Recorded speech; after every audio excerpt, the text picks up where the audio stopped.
and welcome to the thrilling episode of the Domain. I'm Jordan Brown. With me, as always, our prolific player. Say hi, prolific player. Hi, prolific player.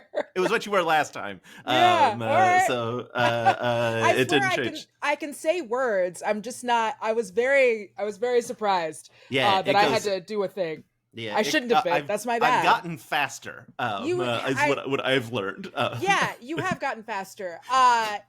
You're getting to like Micro Machines level. Like it's getting very. It's all becoming like one word. It's great. Yes. Like you've clearly been putting in the reps to like increase that speed. I went. Andrew Rosas from Rooster Teeth. I don't know if you know him. We did an interview recently, and I did one with him a long time ago. And like, I went back to like find out what I called him, and I like hit play on the video, and it's me going like, "Hello, one and all, and welcome back." And I was like, "Whoa, who is this person? We don't go that speed anymore." That's someone who is trying to make sure that they don't mess it up. You no longer have that I don't want to mess it up energy. Yeah, you know what you're doing now. You're confident in you. I just did an interview with someone who's like, they've certainly never seen anything on Dropout. And doing that intro to them, they were just like, I don't, and I was like, I'm sorry. This is just what I do. That's what I do. Yeah. It relates to a thing. Some people think it's cool. Anyway, how do you like whatever it is you did? Yeah. How was your short film Dandelion? It was very good, by the way. And anyway, Danielle, thank you so much. This is so exciting. We're coming off the heels of Titan Takedown, but before it's so good, so much fun. Before we get into that, as a former Warner Brothers employee, how are you feeling today about the name going back to HBO Max? Okay, so I mean, a contract employee. I was on a podcast. Like, I had a podcast. Said podcast got canceled, and then I was on 2 shows for Discovery that I wrote on that also got canceled. I mean, I guess we're all. No one was calling it any of the other things. It was confusing. No.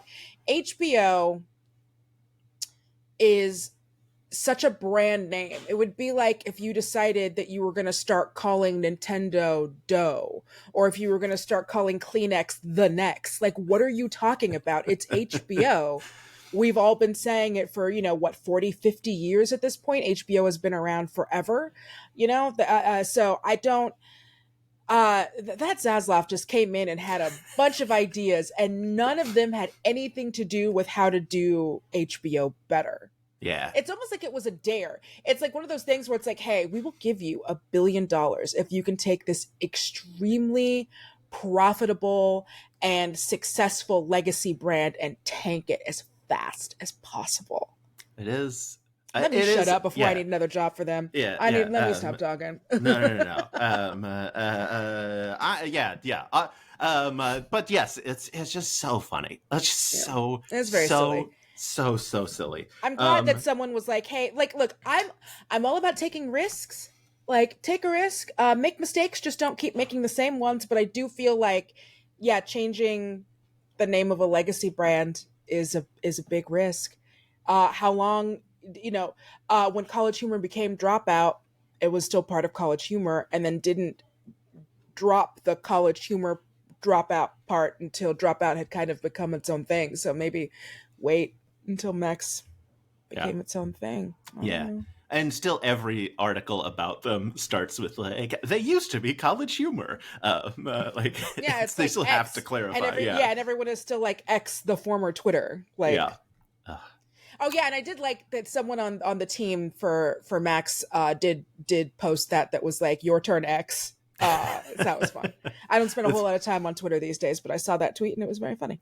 It's very good. Well, speaking of making bad decisions but learning from them, Misfits and Magic 2, we haven't spoken since the season aired. The interview where I tried to give you nothing because there was so much that happened, and I have a very big mouth, and I am a certified yapper, and I will tell you everything with very little prodding. No. I couldn't say anything. So the whole interview, I'm just like, yeah, it was fun. I like things. Things are fun. You were successful. I had nothing going into it.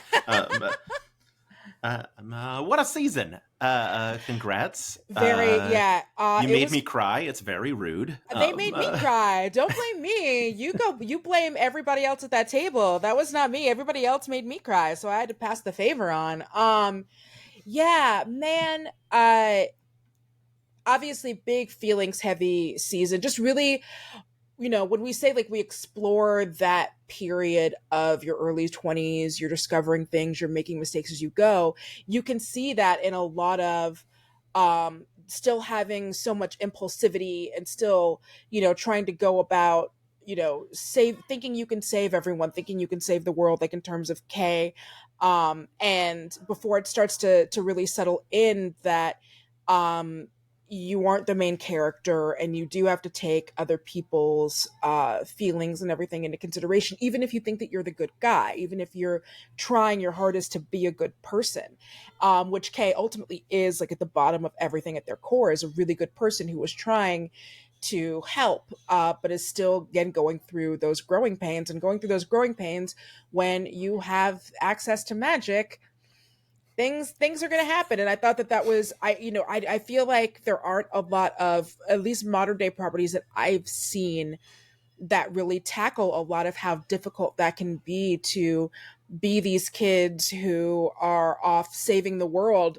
But you're not teenagers, so you're not given the grace that a teenager is given when they make these mistakes, but your brain is still very young and dumb and squishy. And so trying to reckon with what it means to be an adult and go into adulthood, while also, being tasked with this huge monumental thing that when you're a kid and you're like, hey, you're going to go save the world, you're like, heck yeah, adventure. And when you're an adult, kind of the reality of what that means and how that affects everybody else has to come into play in the way that it doesn't when you're a kid. And I think that's one of those things that obviously everybody at the table in Abria is so good at playing, is, it's a joke that I tell very often about certain things. Like, I used to really like hardcore matches when I was a teenager. I loved hardcore matches. And then as I got older and I started being more cognizant of my body's own ability to break down and my own mortality, I stopped enjoying them as much, because every time I see them, I'm like, oh, yeah, it's scripted, but that's a real light bulb in a real person's head. Or like, oh, this person is blading, meaning they are cutting themselves with a razor blade in order to produce blood. And now that we have HD cameras, I can see what veterans who had been doing this for 50 years, what their foreheads look like. They look like a map of all of the matches that they've had. And so, that was just, it was a very interesting thing to get to play, where this isn't a fun adventure anymore now that you're old enough to understand consequences. It kind of takes some of the fairy dust off of that, and that's a very interesting, difficult place to be in. And as a performer, it's a very rewarding place to get to play in, because you don't get to play in that very often. It is very often like, oh, either like this is a fun adventure, or we're all super adults and this is grim dark. But what happens when you're in between? You're in the in between era. So that was fun. Yeah. It was I got to feel every emotion all the time.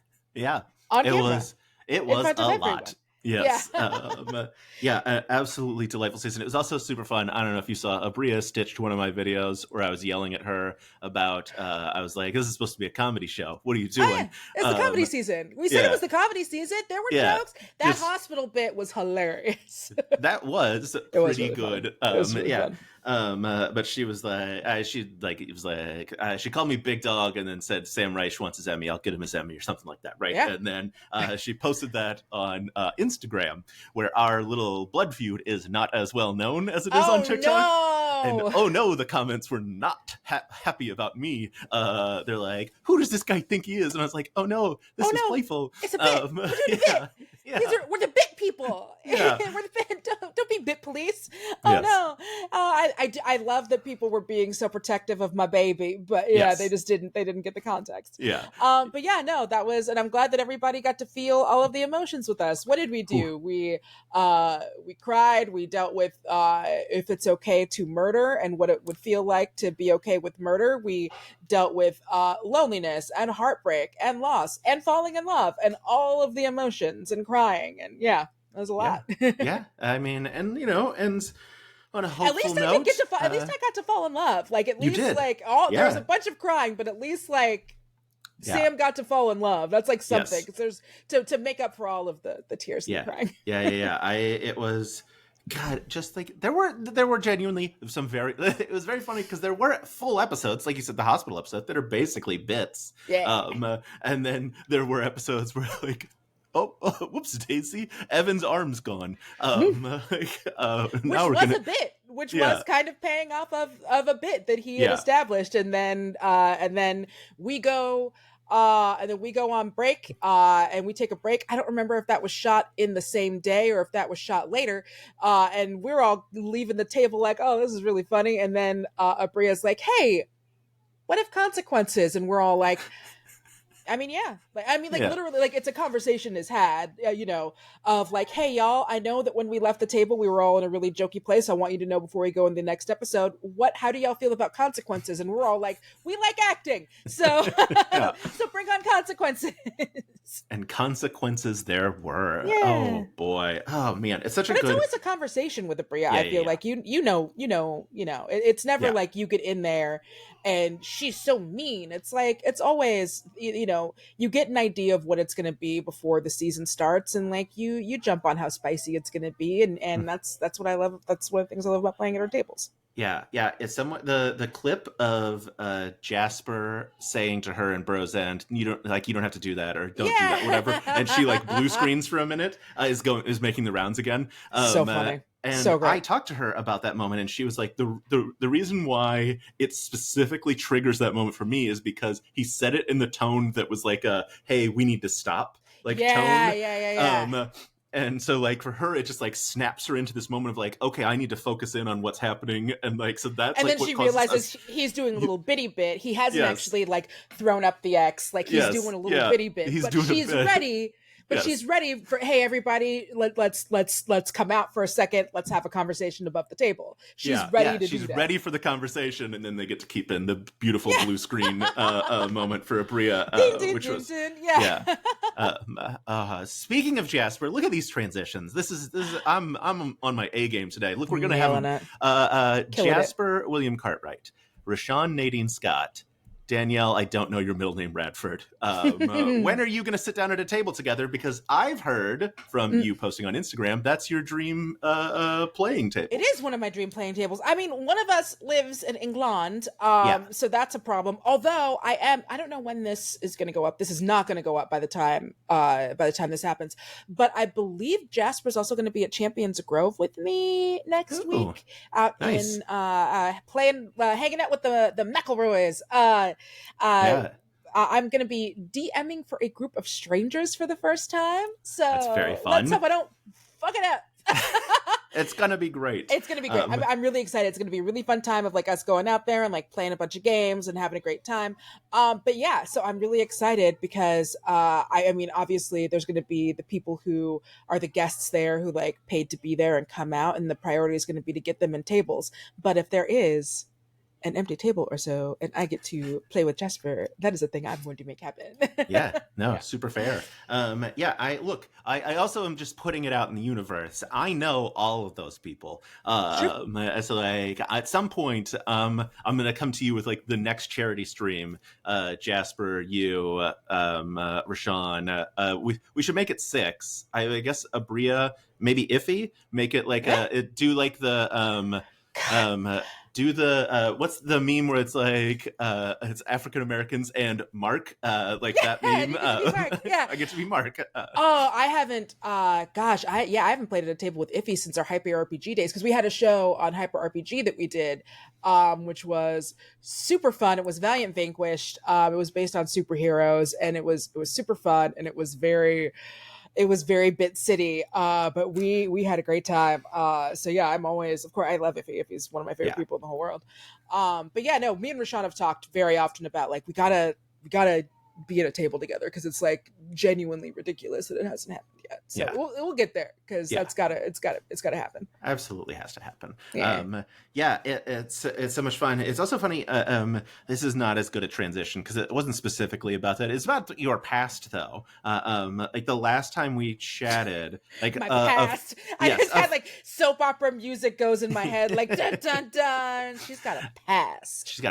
This is just like someone who like doesn't consume Dropout content messaged me to be like, hey, it's so cool you talked to Danielle, because they were like a fan of you from like back in the day, and so they were like, this is really cool, like I saw your interview which is always very fun. What dumb thing was I doing that they liked? I don't remember. Screen Junkie stuff, maybe? Yeah, I bet it was. Yeah, I think it was Screen Junkie stuff. Yes, yeah. I used to. So back in the day, back in the past, you used to get paid to talk about movies, and I was one of the people who used to do that and get paid to do it. And now, like, people still do, but only if you're willing to yell at women a lot or yell about women a lot. That's a great way to get paid to talk about movies. I don't do that, so I don't really do that a whole bunch, but I do.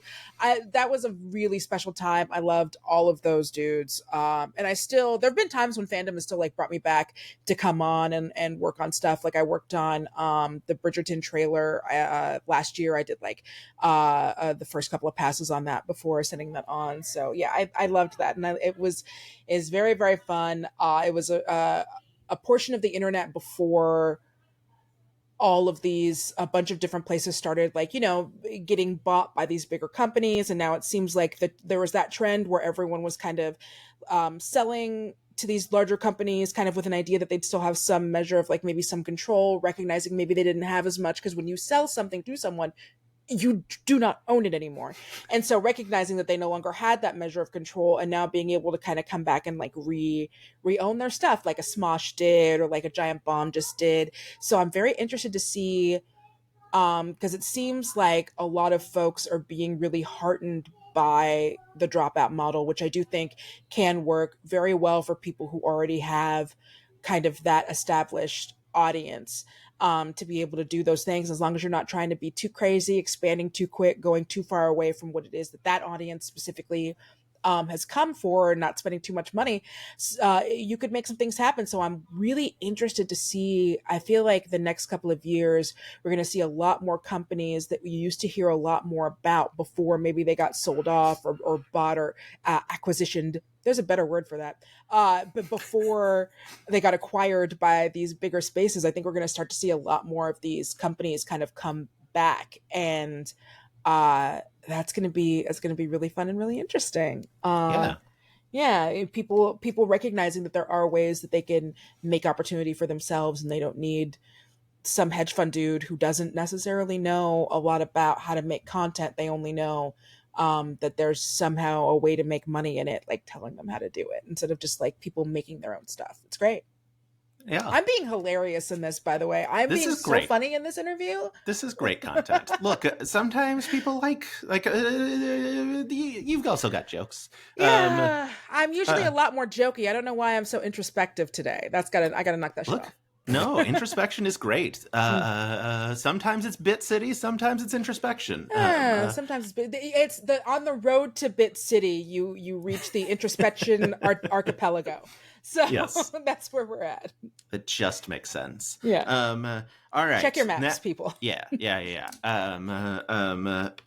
I don't think this actually works because I don't know how the game. I was going to say, speaking of maps, but I don't have any idea if there is actually a map. Sell me on Cosmic Encounter, the game. Oh, well, so, hey, there isn't really a map, but it is. So Cosmic Encounter was really fun. This was my first time really getting a chance to play it. And I gotta for people that don't know what if they wanted to see you play Cosmic Encounter, yes, at some point in some time near future, yes, they will be able to see that on Dropout. As part of Parlor Room. Yes, yeah, Becca Spot's new show Parlor Room, which is so funny. I can't even handle it, and I'm so glad, because I feel like a lot of people had been wanting like a tabletop game on there, and genuinely, who's better to do that than Becca? Yeah. So Cosmic Encounter is excuse me, oh, that was gross, sorry. Cosmic Encounter is, God, I'm disgusting. Is I had to hydrate. I was too busy pontificating and my mouth got dry. So it's this really fun game of acquisitions, where you are, there was my transition and I didn't know. It's okay, you didn't know. You didn't know. There is also so you are trying to colonize other planets. Like you are an alien species and you are trying to take over and colonize as much of the universe as you can, as represented by the other players at the table, who are also all alien species. And every alien species has things that it can do, like it has benefits, some of them, depending on who you pick, some of them have special powers where they can stop certain moves from happening. Some of them have special powers where they can like do extra moves, just things like that, depending on who you pick. And then there are also cards which will allow you to like either do extra moves.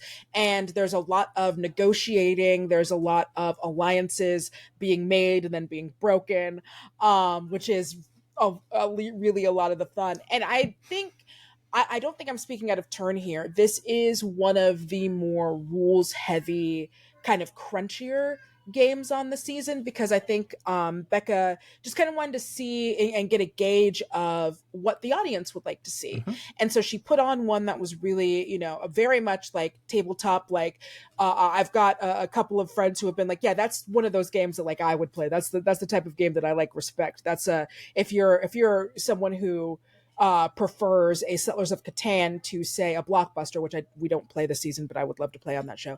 It's a very or fun like, game. Yeah, or like a Taboo, that would be you would be more likely to play something like this. And it was funny because she was like, yeah, so I got on a bunch of people who are like really, like games folks, and I was like, Becca, I know that like people, I'm known for being like a dork and like I love games and it's all true. No one has ever said I'm good at them because they would be lying, including myself. Like I think I'm known for being someone who like loves games and plays games, but I'm not like a strategy gal. And I was like, is there a way for me to cry in this? Because if there's a way for me to cry in it, then maybe like I could be good at it. But it did wind up being really fun, and it is very much. I think people are going to have a lot of fun with the alliances and people trying to like doing all the negotiating and the ships and yeah. So we did have a lot of fun with it. It's just also just a great group of people to play with. It's like Caro and like Brian and Jimmy, and then little old me and Becca, and we had a time. A time was had. I can't wait. It looks like so much fun. I'll say, like you mentioned Taboo. When I saw the trailer, I immediately messaged Reka and said, did you bring Taboo? Because I was like, there is only one person. I can imagine it drop out. It was like, I'd like to play Taboo on television. Yeah. And it's Reka Shunker. And I was right. I didn't realize that Reka was such a like really big into like board games and games and stuff until like this year, which is like, oh, I'm really glad I know that now. I love having more people to be able to play games with. So much fun. I can't wait for the episode. All right. I'm trying to figure out if I have a transition. I don't. Titan Takedown. You got to be behind the scenes for an episode or season of Dimension 20. I mean, dream come true, I assume. Like Yeah, it's always so for folks who don't know, and why would you, in addition to obviously like being in front of the camera, being talent, I am also like I've also been a writer on shows, various shows. Like I mentioned, I did some writing and some producing on some WB shows, some consulting. I also, I was a content producer for a show that was on Sci-Fi for a while.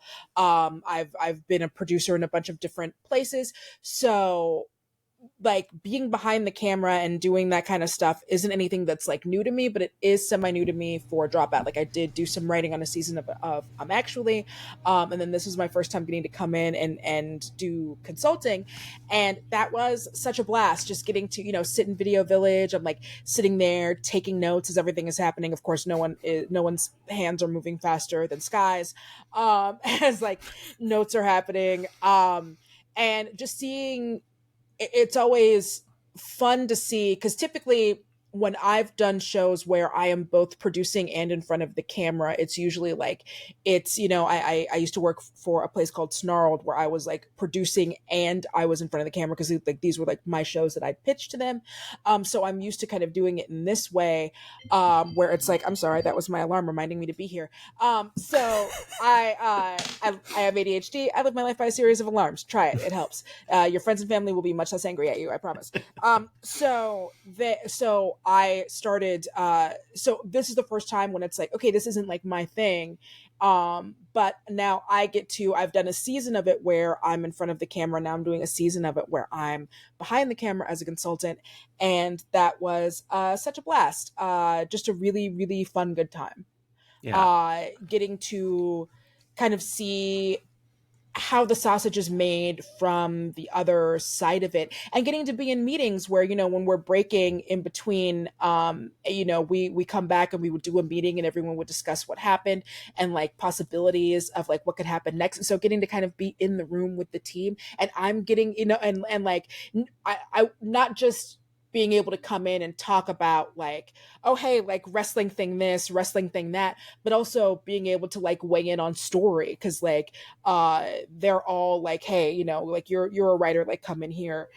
So being able to contribute in that way was really fun too, and then seeing like some of my ideas be implemented, it was fun. Yeah. It was That's great. super cool. I love that. So such a fun, very collaborative process, and getting to see where everybody fits into that. And it really is like you need all those folks that makes that engine go, and you really see how that works when you're on set. So amazing. Such a great time. And like when the season was well before the season was announced, it got leaked on the internet. Yep. That was crazy. That was wild. That was one of those ones where I saw everybody kind of recognize that it had happened, but then it had happened. So then we just like back to it, and keep going, and we'll see. Like it's you don't stop. Like no one, there's no like yelling or screaming or anything. It's just like, well, that happened, but we still have so much of this show to make. So let's go make this show. Because it was a mistake made by somebody who was on set who I think just didn't know, like it wasn't, it's not like a malicious thing. It's not like I'm gonna get in there and leak this. Right. It was just, it was somebody who didn't know better. Look how fun my day is. Not knowing that Dropout fans existed in the way that they do, and they're like, we must know all secrets at all times, and and not like posted, exactly. So and I mean, it wound up being fine. And look, people are going to speculate anyway, like no matter what, even when the trailer, like whether it's a long amount of speculation or a short amount of speculation. So them knowing that it was happening still didn't tell them everything that they needed to know to like be able to enjoy the season without spoilers. They still weren't majorly spoiled. They just now they knew that it was happening. And so that little bit of the surprise was kind of taken off, but it wound up working out great. It was, I've heard nothing but great things. Like people who follow my podcast, because I have a wrestling podcast, Titan Fights, people who follow that, like have sent me messages or things online that's been like, dude, like Titan Takedown, so fun. I'm like, I know, aren't these guys so great? It's amazing. I would say like I, as someone deep in it, in the Dropout verse, I would say most people still didn't know that it was happening. It was a select group of folks that had seen it. I was one of them, and then I just didn't say anything about it ever, because I was like, I'm not gonna be the one that spreads this. Well, and that's how it works. Having worked at Screen Junkies, some places are very much like, we're reporting on every leak, we're reporting on everything, and then some places are like, we're just some places opt to not report on leaks and only to report on like official, like things that have been officially commented on. So it just depends on, and I've only worked for places who never reported on leaks. I do find that chasing leaks and scoops can be fun, but once you start doing that, you kind of get locked into being the scoops person, and being a scoops guy seems really difficult and full of unnecessary headaches. If you're just constantly like, I know a scoop, and then what happens if your scoop is wrong, and now everything you've built, even if you're very talented at interviews, or you're very good at being able to talk about whatever it is that it is, whether it's talking about internet comedy and content like that, or whether it's talking about movies or whatever, none of that matters anymore, because you turned into the scoop guy and you didn't give us the scoops. It just, I find that the juice on that is never worth the squeeze. But, if you're able to do it, make it work for you, more power to you. But in my experience and from my observations, it has never been worth it. It seems exhausting. It seems exhausting. Yeah, I'll say like going into Titan Takedown, obviously like it was the big questions immediately were like, where's Murf? Where's Danielle? Right? Like I saw like people because I had seen the pictures. So like when people just like kind of vaguely heard that wrestling was coming, I Mm-hmm. knew people were like, well, Murf and Danielle better be two of the cast members. And I was like, I think it's all wrestlers. I Mm-hmm. think you're not. I think very specifically. Yeah, yeah.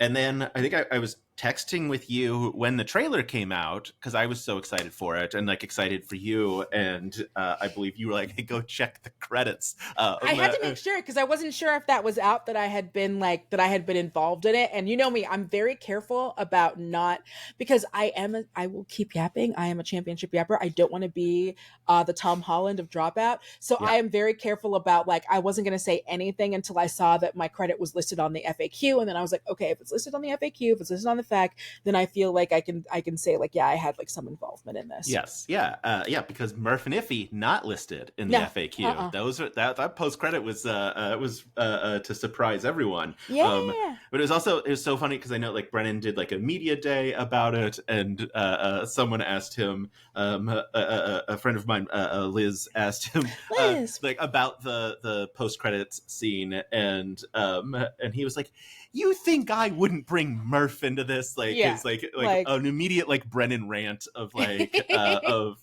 like the importance of bringing Murph, but like obviously wrestling very much out of Brennan's wheelhouse. yeah. So you came in, and I'm just gonna assume I'm gonna say you I know you'll disagree. You taught him everything. I will disagree, but I The did season do a only lot exists of because yapping. of you.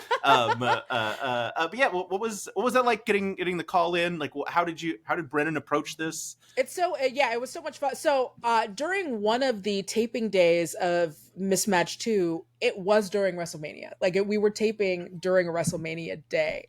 And so I had spent a lot of time that day talking about WrestleMania just because people were like asking, and I'd be like checking my phone or not checking my phone depending on what I did or didn't want to know.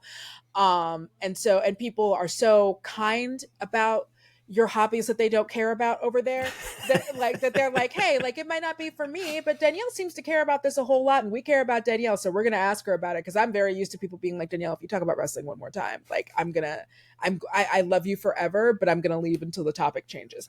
So it was very nice of so many people on set to like ask me about it and talk about it. And so yeah, then I got the call that they were like, hey, like we have been thinking about doing this. What do you think about it? What do we kind of need to know? And so one of the things that I did was I made a list of so many wrestlers. So many wrestlers. I don't know how many wrestlers were in that spreadsheet, but I made a spreadsheet of wrestlers. And I was like, like it's there's going to be some that are independents and some that are WWE, and then with WWE people, I was like, I don't. A lot of times, I was like, the culture over there seems like it's definitely changing and has changed. There's been a lot that's happened in the last couple of years, for folks who kind of have an idea about it. So I was like, go check with them, but it might, I wasn't sure if I'd known if they like what direction they were going to go in, if they were going to like try to do with WWE talent, or if they were going to like do other stuff. So I just like gave them, there had to be 100 names, 75 to 100 names of people who I thought would be good at this, for whether they're people who I know for a fact that they play, like obviously Xavier Woods, aka Austin Creed, is like number one on any list of wrestlers if you're talking about someone who can do this kind of thing specifically. Like he's famously a dork. He's been on Acquisitions Inc. He's done various other TTRPGs. He has his own like gaming channel, up, down, down. So he goes to PAX, like he's obviously like a number one, like he's your ace. And so then being able to like build around those four who are some of the best people I could think of to do something like that. Kofi is so incredibly charming and so great on camera, and so smart. Chelsea is so inherently funny, and if you've watched her on the TV, on her day job, the wrestling, you can see how she's able to take anything and make it incredibly hilarious. Like she's very, she commits to bits in a way that even some wrestlers, like things that might make them look stupid or might not make them look cool, she didn't care about any of that. She just wants to do like the best thing. Bailey comes in with obviously like so much talent and so much heart, as one of, you know, the four horsewomen of this new era of women's wrestling that she helped usher in, and you know, probably knew the least amount about the game, but was like picking it up so quickly and really starting to like get into it. And so you see obviously they're having fun during the role playing parts of it, and then you get into the battles, and me as a geek, I'm seeing them use all of these techniques and stuff where I'm like, I remember the match that happened in. I remember the match that happened in. I remember matches where this has happened. I remember, you know, like putting someone into a trash can and throwing them off of something. I know matches that's happened. You know what I mean? So like, them being able to, because like for me, I would say I think that I have my strengths super lie in the role playing aspect of it, and I think that I'm getting better when it comes to battles and narrating battles and making battles interesting. I'm not gonna say I'm getting better at strategy. I'm not gonna sit here and lie to you. I ain't gonna hold you. But I think that that is something that I have gotten better at because it's something I'm like cognizant about trying to improve for myself. But that's something that automatically they know how to describe those, and they know how to describe them in a way where it feels fun and funny and cool. And then you get those great moments where their understanding of heroes and villains kicks in, you know, when they have they opt because they are battling another team. Spoilers all over the place for Titan Takedown. No, spoiler. At some point, I want to know your favorite thing because you said you weren't going to share it on Instagram because it would spoil it, and I'm excited to find out what it is here. Anyway, continue, please. This is one of my favorite things. Okay, yes. It is a moment where they recognize that we are in this tournament and we are fighting another team that is incredibly well liked. And if we get in there and we just like straight up murder these dudes and we murk them, the audience is going to hate us. And this is like a little bit of like, you know, TTRPG strategy. It's also a lot of wrestling strategy. You know, if we go in there and beat on this team that the audience loves, it's not going to be great for us. So what can we do instead? And then the idea to think out of the box and go like, well, does it have to be wrestling or can it be a dance battle instead? And it's one of those moments, you know, there's always that thing when you watch someone play a TTRPG for the first time where they recognize that they get to write the story. Mm-hmm. And like the only thing, like you're only limited by what you're too afraid to ask for. Because I won't even say you're limited by your imagination, because it's literally just like, it's, if you're afraid to ask for it, you're not going to get it. But once they started realizing I can ask for anything, I may or may not get it, or I might not get it the way that I wanted to get it, but I can do anything. I really am writing the story. I feel like that moment where they decided to turn it from a fight to a dance battle was really like them taking full ownership of the story. And it was so great. Yeah, it was. I think that's my favorite episode. Because it reminds it's a thing that I love as someone that gets DM for people a lot. Like when you get to like, I was running some games at a library in Austin for librarians, which is delightful. It was like they're well read. I know they were describing stuff well. Yeah. So that's good. Sexy. So good. But it was a bunch of people that had never, well, not a bunch. It was several people that had never played before on that, and they would just be like, "Can I?" And I'm like, "Yep, you sure can." Like it's such a fun moment when they like it clicks in for them to be like, "Oh, I can do anything. I can at least try anything. I can try anything, and it might not work, and you might recognize that like, oh, I'm not built for the kinds of things. I feel like that's something I see a lot too, because that's, I think, when I first started playing, something that I recognize is like, oh, I think I built a character who isn't doing any of the things that I want to be doing. And it helps you, like, you know, in later games, learn how to build characters that are going to suit the situation and be able to do things that you as a person are more inclined to. Even though, like, I try to fight by being a bard or any kind of charm-led, you know, sorcerer, like any, you know, rogue, I try to like, well, rogues now, I play a lot of rogues, but I try to fight that as much as possible just because I feel like I do it a lot. But like, it is, it is also, you gotta learn thyself, because even if I did an artificer, it would still be a charming artificer. Just Yeah. because that's how I play. Yeah. Because I would rather talk my way out of a fight. Oh man, look at this. Speaking of incredibly charming sorcerers that you have played, you've played at my table now. I did. Yeah, that was so much fun. Thank you again so much for having Oh my me. God, thank It was you. such a blast. It's I don't get to do a lot of like one shots, and so there is like an art and a skill to doing like one shots, which is very fun. And it was such a great, very, very fun table. And you got to make yourself part of lore. I did. It was very You fun. You did. became. Have you listened? How are you current-ish on Worlds I'm Beyond not Number? caught up. I'm not caught up, Okay. but I am listening. Yeah. We have met some solar sorcerers at this point. Amazing. A thing that I just like took a shot in the dark, no pun Yeah. intended, to be like your like epilogue that like you start this solar sorcerer bloodline. And ooh boy, do I feel good about that choice. They are buck wild.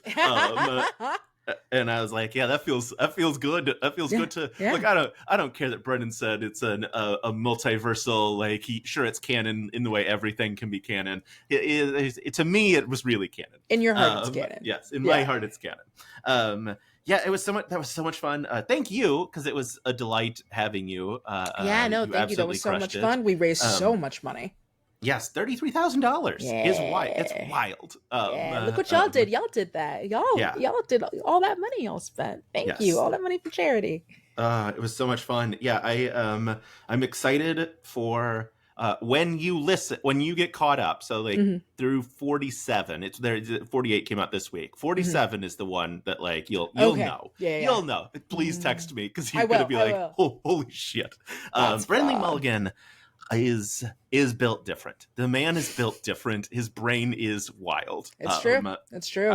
I've never heard someone describe magic the way that Brennan describes it, and it's that also like extends to everything, because it's I posted it when a lot of after Brennan had done the press day, and a lot of the articles and the clips and stuff that came out of him talking about Titan Takedown, and him just kind of talking so lovingly about everyone who worked on it. It's like, if there's one thing Brennan's gonna do, it's gonna big up and hype up the people that he creates with. And I think that always like extends outwards. Yeah.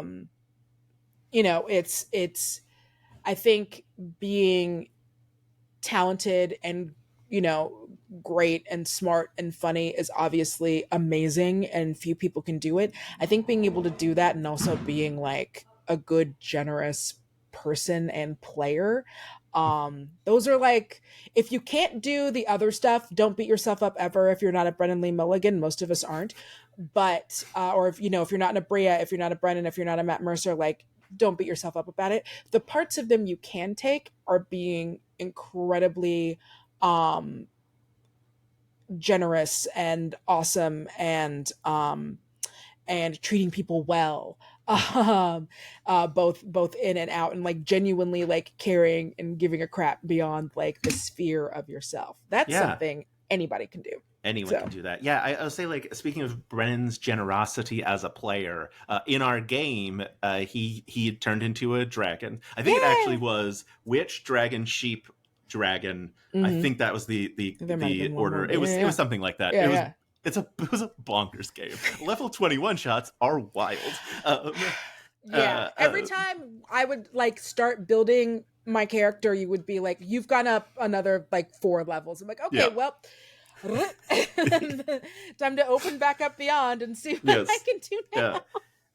But he, as a dragon, he put a bunch of people to sleep, or at least a couple people to sleep, with like and then used a tail attack to hit Christina before it was her turn to wake her up, Yep. and then she got to have a turn rather than her be asleep for her turn. And it was in that, like, I saw him doing it, and he didn't, like, obviously announce, like, I'm gonna do this. Yeah. But, like, I just had said, like, Christina, you're on deck, and Brennan was like, I'm gonna take a tail attack against her, because you guys were fighting each other, not because, like, he was just being mean. Yeah. But then that way you don't have one player who's just like, oh, I guess I'm out until this battle's over. Yawn, how boring. Yeah. It was such a thoughtful move that, like, I recognized it in the moment. Shout out to the people who told me that polymorphed creatures don't get legendary actions. Yeah, I knew the rule. I chose to ignore it because it made for a better story. Sometimes there is rule of cool, y'all. Yeah, like, it was going to wake Christina up so she could have a turn. I was like, well, I'm not going to ruin that. Anyway, yeah, it's so fun. But yeah, obviously, like, back to Brennan in Titan Takedown. Like, you got to play such an important role in, like, like you said, in telling story, as well as just, like, coaching Brennan on what this was. And I feel like a lot of the showmanship we see is because you taught him well. Like the just, like, the big theatricalness of wrestling. I mean, it's like, I mean, you know, we have the, like, wrestling is drag. Like, it's not like a thing that would be a world apart for Brennan to understand. Yeah. But, like, how did you sell him on, like, all right, this is what wrestling is like? Well, so yeah, it was a lot of, obviously, something that I tell everybody is it's a lot like musicals. So in a musical, part of the way that I've always thought about it and the way that it's been taught to me is that the emotions are so heightened and they get to such a heightened point that words are no longer sufficient to encapsulate what is going on. It can only be sung, because the emotions are so heightened. And that's kind of what wrestling is, except it's hitting someone in the chair with a chair. You know what I mean? Like, that's, but it is a lot like that. In fact, the Royal Rumble is basically just cats. It's just a bunch of dudes coming out, doing their stuff, leaving. No, that's perfect. It's perfect. And so a lot of it, there's kind of a cultural osmosis that you get about a lot of wrestling. Characters that we're all kind of, like, pretty familiar with, kind of these, like, huge archetypes that, we all kind of know, like a macho man has kind of become a real big archetype of a wrestler. And then also, because Brennan put in that element of shine where the audience, because that was another thing I said, like, people joke around, but we all joke around about, like, New York is really the fifth character when people talk about TV shows or things that are in New York, and it's like, New York's really one of the characters, but the audience really does have such a sway and pull in wrestling. It really is like a back and forth between there, and sometimes it's obnoxious and sometimes it's great, and sometimes that reaction can be used to halt or enhance the trajectory of a wrestler in their real life, not just on screen. And so I kind of ran him through. Luckily, we had Kofi Mania, which was a great example of the audience getting behind someone that had to do with one of our players, to go through and kind of talk about that, and how that also was an echo of what happened with his opponent in that, but his Daniel Bryan, who was a fan favorite. They didn't really see it for him, and then at a Raw, they'd also done, like, the Slammies at a Raw in Seattle, which I am still to this day so proud that I got to be there for. If anyone sees my nails, it's just that I need to get my nails done. There's nothing wrong with my hands. But so there was a Raw in Seattle that where we were all so loud. Also, it doesn't hurt that Daniel Bryan's a hometown boy. He's from Aberdeen. It doesn't hurt that that happened, but we were so loud that we were interrupting them during a segment, and only a couple people were able to kind of take it and redirect it and send it back, and you can see other people on there getting, like, irritated. But seeing the outpouring of like the swell of support for him, they turned that into a storyline, something called the Yes Movement, of like now actors and other people who would come and like interrupt matches and like run into the ring and be like, we're here to support Daniel Bryan, like we've got signs, like yes, yes, yes, because that used to be his catchphrase. So things like that can happen. And so, you know, kind of talking a little bit about those things, teaching Brennan all about the different chants, because there are so many different chants in wrestling, and then sometimes wrestlers get their own chants, and you know, there are chants in wrestling from everything from we hate you style chants where you're one chant is literally just the word asshole over and over again, asshole, asshole. There are chants when people mess up a move, which is just chanting you fucked up, you fucked up.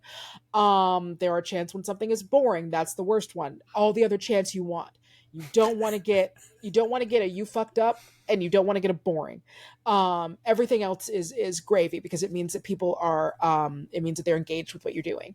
You know, there are chants for people who, when they get when a wrestler, because we know them on both a level that is simultaneously in kayfabe, and also we know them to be a real life person now more than ever in wrestling.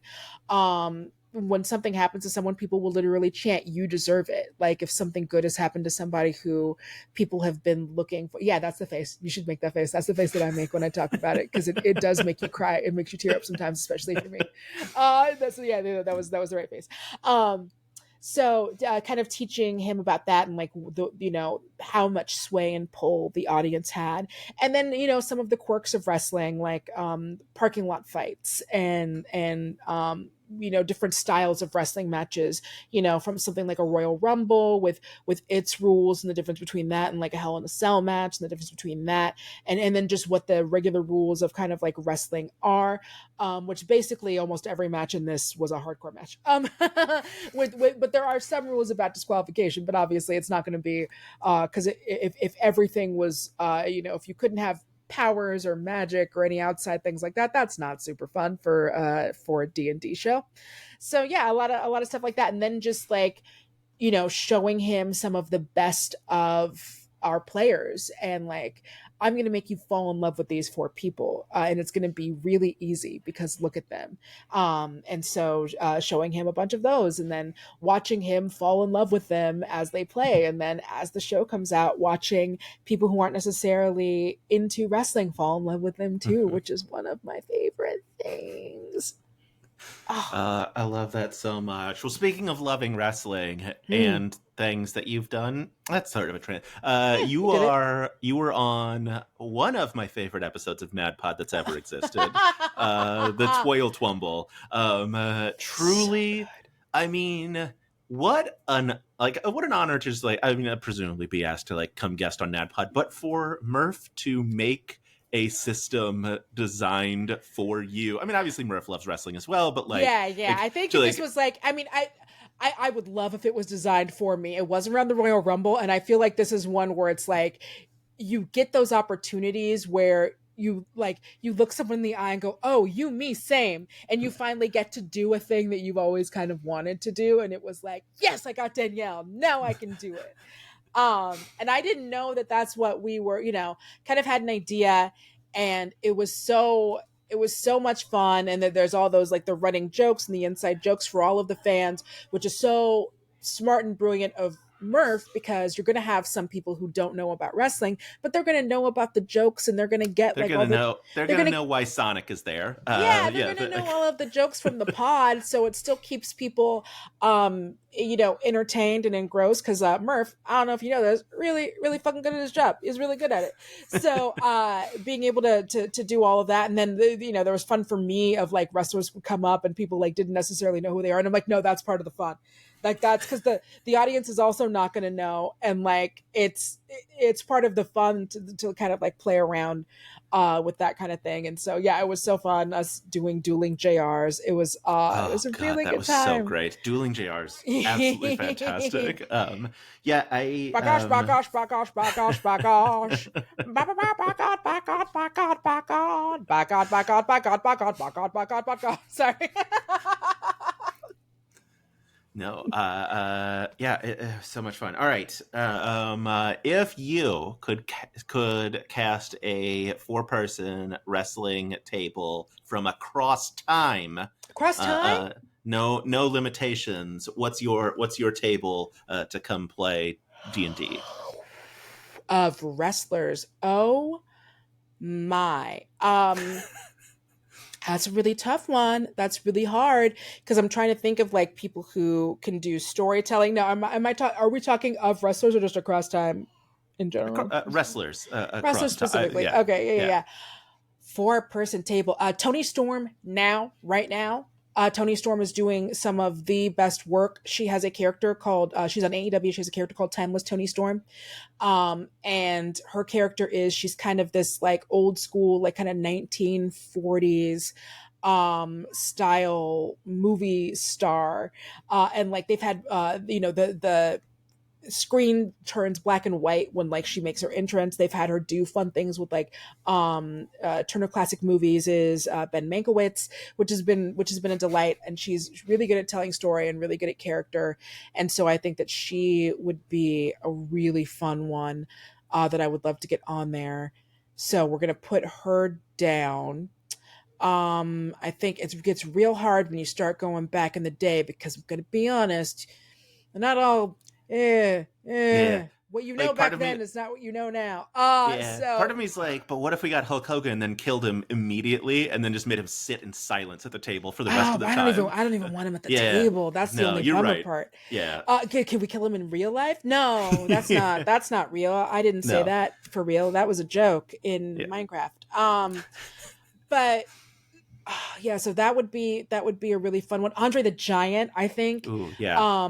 Dude was obviously really fun at acting and seemed by all reports to be just a really fun, generous, great person to like be around. I think he would do great. Owen Hart, the late great Owen Hart, I think another one who fantastic, both in ring and also great at like very funny, incredibly funny.